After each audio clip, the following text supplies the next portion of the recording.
Bonjour à tous amis dégustateurs et bienvenue donc pour les vins de la semaine et du week-end. Alors cette semaine on n'a pas bu. Par contre comme le week-end dernier c'était Pâques, il y avait le lundi de Pâques, on a un peu plus de bouteilles qu'à l'accoutumée. Et on va commencer avec justement ces vins bu lundi de Pâques.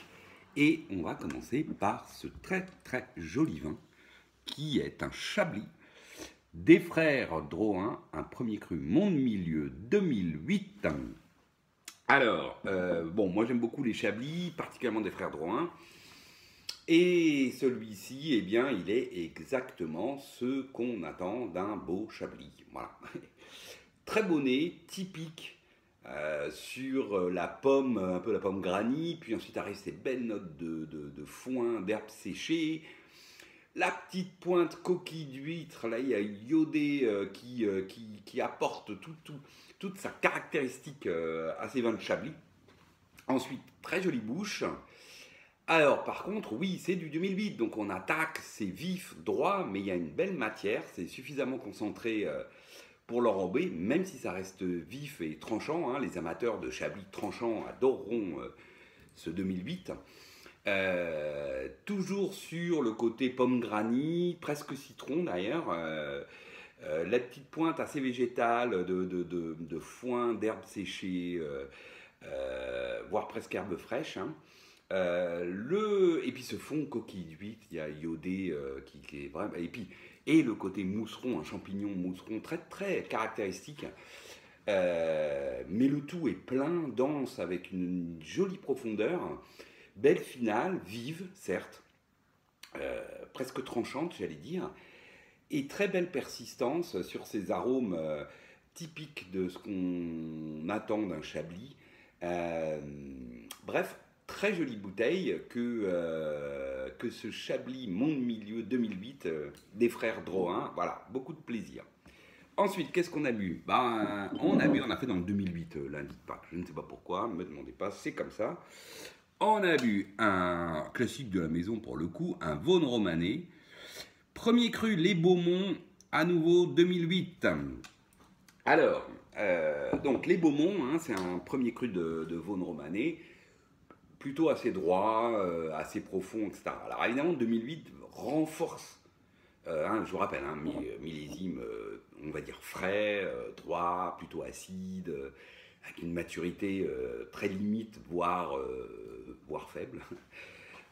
Donc pas mal de travail en cave, je pense, pour les vignerons. Donc ceux qui n'aiment pas trop travailler à la cave, trafiquer les vins, bah oui, ils ont fait des vins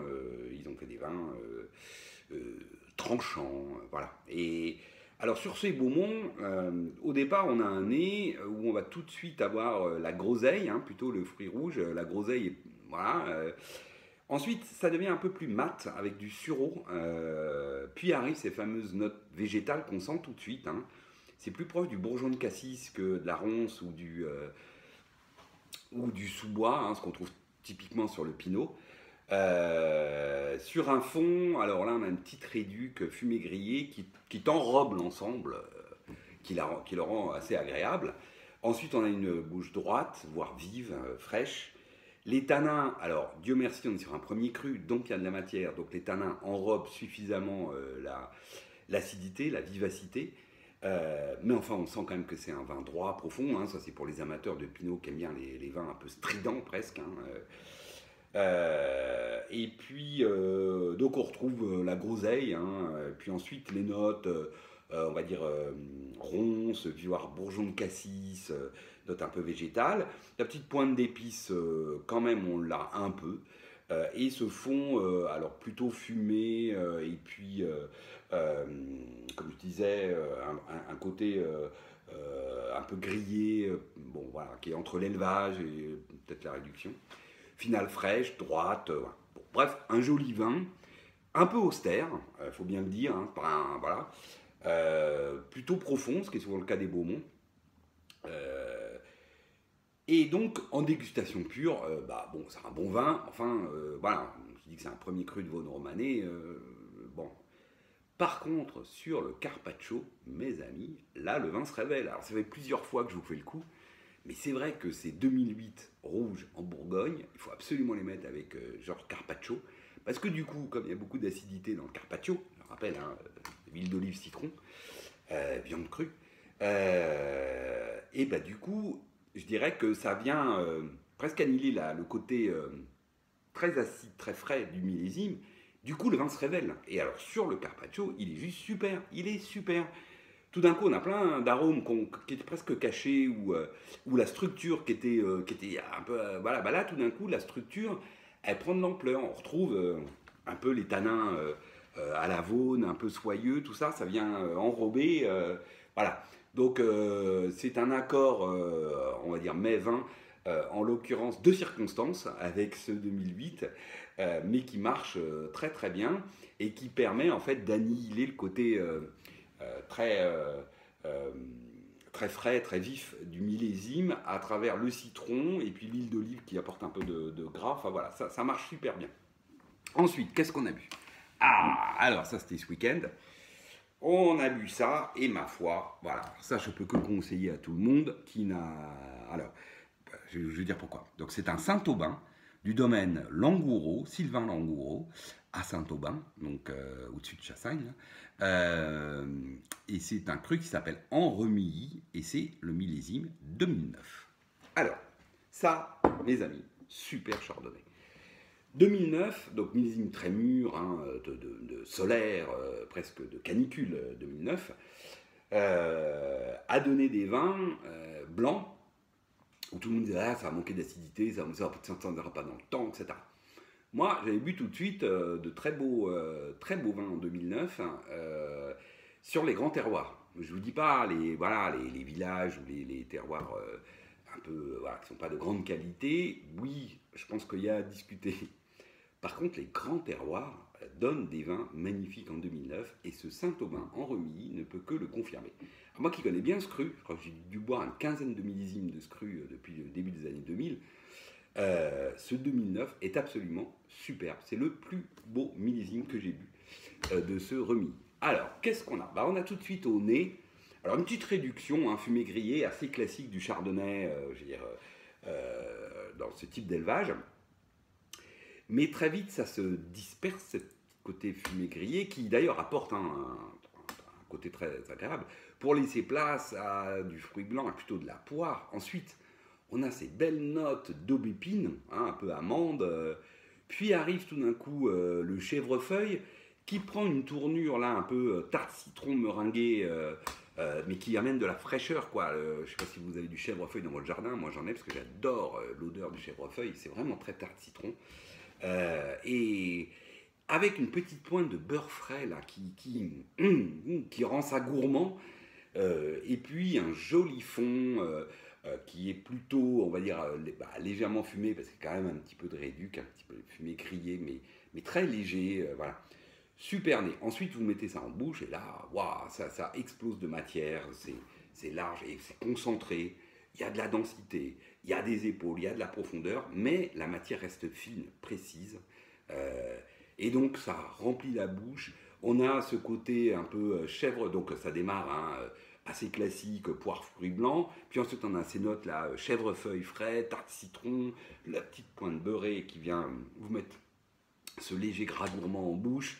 Le fond plutôt un peu fumé, voilà, qui apporte la complexité. Belle finale, puissante, hein, avec des épaules, euh, et qui dure, quoi, avec une très belle persistance. L'empreinte est absolument magnifique, l'empreinte de matière dans la bouche quand vous avez avalé, et une très jolie persistance. Voilà.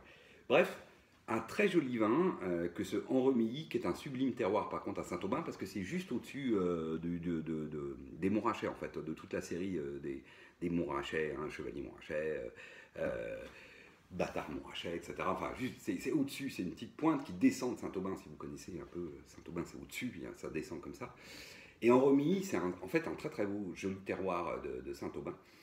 Et évidemment, l'énorme avantage, c'est pour ça que je vous disais, si vous pouvez acheter ce genre de vin à Saint-Aubin, enfin, il y a beaucoup de jolis terroirs à Saint-Aubin, parce que ça vaut, à l'époque, ça valait une quinzaine d'euros. Et croyez-moi, c'est un chardonnay de haut niveau pour 15 euros. Vous allez, voilà, on approche vraiment la quintessence du grand blanc bourguignon noble avec ce genre de vin. Voilà. Ensuite, qu'est-ce qu'on a bu? Alors, on avait bu un 2003, puis j'étais en discussion avec mon copain Matt Gauthier, savoir si est-ce que ces 2003 étaient arrivés peut-être à maturité, puis plutôt sur la pente descendante. Un millésime que moi j'aime beaucoup en rive gauche bordelais, enfin qu'on aime tous dans notre petite bande, là, c'est un millésime qu'on aime beaucoup en rive gauche bordelais, un millésime de canicule aussi. Et donc, une petite déception sur Poix-Ferré, qui est resté un très bon vin, mais bon. Alors, du coup, j'avais dans mon armoire, là, j'avais Giscourt, donc un Margaux, Château Giscourt 2003, que j'ai donc ouvert aussi sur un barbecue. J'en ai profité à nouveau. Poix-Ferré, je l'ai fait sur les onglets. Ça, je l'ai fait sur une très belle entrecôte à forte maturité de mon copain boucher Christophe. Et alors, qu'est-ce que ça a donné? Je vais vous dire, c'était plutôt. Moi, j'ai trouvé ça meilleur que le Poix-Ferré, par exemple, avec un très joli nez, cassis léger compoté, c'est mûr, et une petite pointe de pruneau. On sent que 2003 a un millésime mûr. Mais on va retrouver des notes de poivron rouge grillé, assez typiques du Cabernet, mais qui est mûr, et qui donne un petit côté frais quand même, et qui donne un peu de profondeur à ce nez. Belle note d'épices, alors plutôt boîte à cigares, sur un fond fumé, tabac. Belle bouche, j'allais dire robuste, il y a de la matière, c'est structuré, il y a des épaules. Et à nouveau, effectivement, des tanins légèrement asséchants, poudrants, ce qui n'était pas dans mon souvenir des 2003, où voilà, donc je me demande si c'est pas un petit peu en train d'arriver à ces 2003, même si ça reste très joli, cassis compoté, le côté poivron rouge grillé, les belles notes d'épices de type boîte à cigares, le fond fumé, tabac. C'est très joli, il y a de la profondeur aussi, c'est même presque frais, j'ai été assez surpris. Pour un millésime caniculaire, on a quand même un petit côté frais dans ce vin, surtout dans la finale d'ailleurs, qui est carrée, qui est assez puissante pour un Margaux. D'habitude, un Margaux, c'est pas les vins les plus puissants, plutôt assez sexy un Margaux. Là, on a un vin assez puissant sur la finale et une très belle persistance. Voilà. En gros, un joli vin, mais effectivement, je me demande si on n'est pas arrivé au plateau. Alors en ce moment, on n'arrête pas de nous parler du plateau, puis de la descente. Sauf que là, cette descente, du coup, il faudrait déconfiner ces 2003. Et si on a envie, nous, de se déconfiner, par contre, on se dit que pour les vins de 2003, bon, il y en a certains qui n'ont pas envie de les déconfiner. Voilà. Moi, je les déconfinerai, ces 2003. Voilà. Parce que je pense qu'ils vont plutôt... de ce que j'ai bu, alors c'est 2 petites expériences en une semaine, sur deux jolis vins, Saint-Julien Poix-Ferré, un Margaux Giscourt, mais j'ai quand même l'impression que ça s'assèche un peu en bouche et que je suis pas sûr que ça tienne le temps. Voilà. Ensuite, qu'est-ce qu'on a bu? On a bu un truc absolument magnifique. Alors là, mes amis, ça par contre, j'ai été extrêmement agréablement surpris. Enfin, oui et non, mais je vais vous expliquer pourquoi. Alors, un habitué de la maison, Domaine Barthes, Chambol-Musigny, l'Everwald, 2015. Bon, j'ai ouvert ça, 2015, on peut se dire ça s'est un peu refermé, etc., potentiellement, ce qui est vrai. J'ouvre ça, et là, tout d'un coup, un nez, incroyable, quoi. Magnifique. Framboise mûre, groseille mûre, entre compoté, gourmand. Puis ensuite, magnifique note très marquée de clou de girofle, qu'on retrouve souvent dans les grands crus de Vaudromanée. Je pense là aux grands domaines classiques type DRC, type Dujac, etc. Enfin, voilà, il y a tout ce côté-là. Belle note ensuite de fraîche, de ronces, de sous-bois. Puis arrive un côté amande sur un fond légèrement mocha fumé, un peu d'élevage, c'est sûr, peut-être même une petite pointe de de réduction un petit peu grillée, mais tout ça se marie magnifiquement et très honnêtement. Ça reste un village, c'est un village. Alors après, je vous dirai où il est, mais c'est un village. On se dit, waouh, mais c'est pas possible, quoi. Je suis sur un grand cru. Ensuite, on met ça en bouche, très belle bouche. Corpulente, beau tanin, soyeux, précis, belle concentration, avec une énergie, ça c'est 2015, belle énergie, quoi, une belle dynamique, on sent que voilà, il y a de la matière, c'est presque puissant en bouche. À nouveau, très beaux arômes, framboise, mûre, groseille mûre, les belles notes de clou de girofle, d'épices, de clou de girofle, puis on peut après un peu aller sur le réglisse. Puis il y a un côté frais, profond, apporté par la ronce, par le sous-bois, voilà. Et ce fond ambré, fumé, ou léger mocha, enfin voilà, il y a une belle complexité, belle finale, droite, précise, fraîche, et longue persistance sur ses arômes. Waouh, moi j'ai été vraiment scotché par ce vin. Alors, c'était ça à l'ouverture. Après, au bout d'une heure, c'est vrai que il y a une petite dominante de voire de prune, presque de pruneau que voilà, Sylvia, ma compagne, me disait ah oui quand même, il y a un petit côté pruneau. Donc je pense effectivement il arrive entre deux là. Mais c'est ce Verroil 2015, c'est un sacré millésime pour ce vin. Alors, c'est pas non plus étonnant, hein. Donc c'est un niveau village, sauf que ça se situe juste au-dessus des Bonnes Mares, pour ceux qui connaissent, donc Grand Cru hein, de Chambol-Musigny. Juste au-dessus il y a la route là, en dessous il y a Bonne Mare, et juste au-dessus, là, il y a un petit coin qui est les Verrois, là, un espèce de petit triangle là, qui est juste au-dessus de la route, donc c'est très proche des Bonnes Mares. Et franchement, sur ce vin, effectivement, je ne serais pas surpris qu'on le place en Bonne Mare, tant la qualité est indéniable. Et on a ce côté puissant et tellurique des Bonnes Mares qu'on retrouve dans ce Verroil. Voilà, j'ai pas pu m'empêcher d'envoyer un petit mail à Pierre Barthes, Odile, enfin toute la famille Barthes à Chambol-Musigny pour les féliciter de ce magnifique Chambol-Verroil 2015. Et puis enfin pour ce soir, hop là, on fait un apéro visio avec les copains. Donc qu'est-ce que j'ai ouvert? J'ai ouvert ça parce que après on va manger, on hésite d'ailleurs entre soit de la choucroute, soit des mezzés. Donc je vais vous dire, voilà. Mais du coup ça va avec tout, c'est ça qui est bien. Alors c'est un Riesling de chez Trimbach, la cuvée réserve, donc d'entrée de gamme, 2016. Pas forcément un grand millésime en Riesling. Du coup, j'ai eu mon verre. Et ben, ma foi, on dit souvent, enfin, moi, je suis un grand défendeur du Dry Exa du domaine Paul Ginglinger hein, de Michel. Mais Trimbach, sa cuvée réserve, qui est un petit peu plus cher que le Dry Exa, certes, mais c'est quand même quelque chose. Très joli nez. Voilà, oh là là, très joli tout de suite.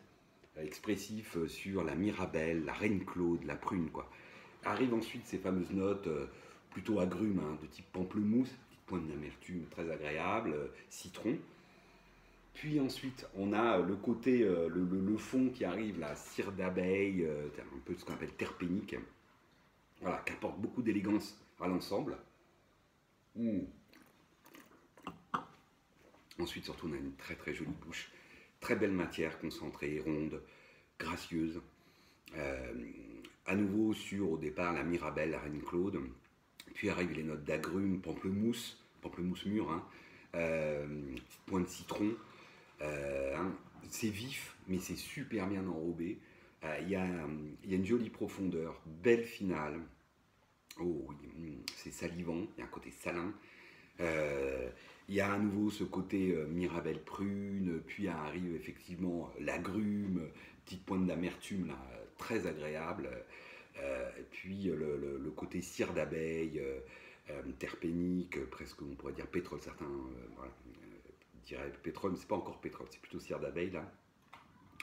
Voilà, bref, très joli vin. Je dois dire que moi je suis un grand fan du Dry Exa, mais cette cuvée réserve, je crois, elle s'appelle, hein, de Trimbach, ouais, c'est ça, Riesling réserve. Trimbach, très grand domaine hein, d'Alsace. C'est quand même très très bon. Voilà. Je vais vous dire, on a beau être en semaine 5, on en a marre d'être confiné, mais dans ces moments-là, quand on boit ça, croyez-moi, on retrouve confiance dans l'avenir et on se dit que tout ça va bien se terminer et qu'on a passé quand même de jolis moments avec ces bouteilles. Donc je remercie tous les vignerons qui nous permettent de passer ces bons moments en période de confinement. Je vous les souhaite à tous et je vous dis à la semaine prochaine.